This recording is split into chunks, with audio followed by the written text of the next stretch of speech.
Okay, so this is a function as well because we have an input, which is the interest rate, and the return. So it gives you the amount that you should have to get $100 in 1 year at that interest rate. Okay, so it says to graph the relation. Well, if this was y as a result, this would be 100 over 1 plus x. So that's actually a hyperbola. Okay, and if you don't know what that is, we can just plug in some values. So let's plug in I is equal to 0. Okay, so this is I.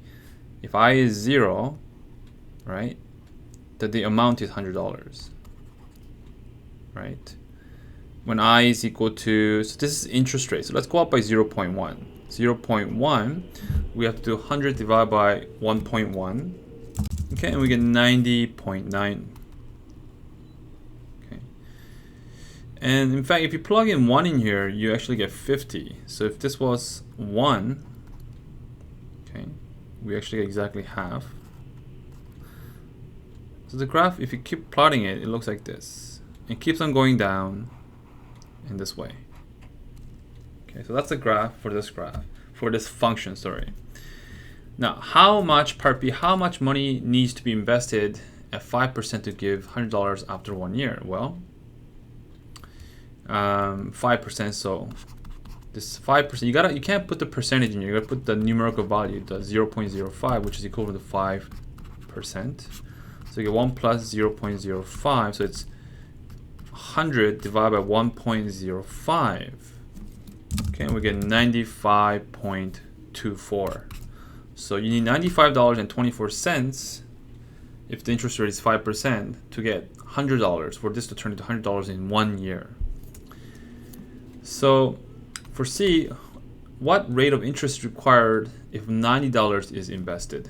So this is asking, if $90 is the how much you invested, what should be this I? What should be the interest rate so we get $100? So we gotta do some algebra here. Let's divide both sides by 100. So you get 90 over 100.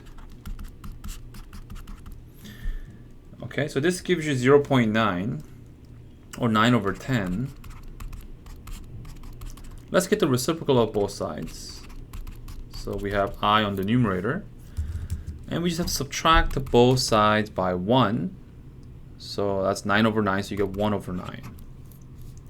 So 1 over 9 is 0.111%. Okay? So in decimal, sorry, 0.111. It keeps on going. So this is roughly 11.1%. That should be the interest rate, so that when you invest $90, you get $100 in 1 year.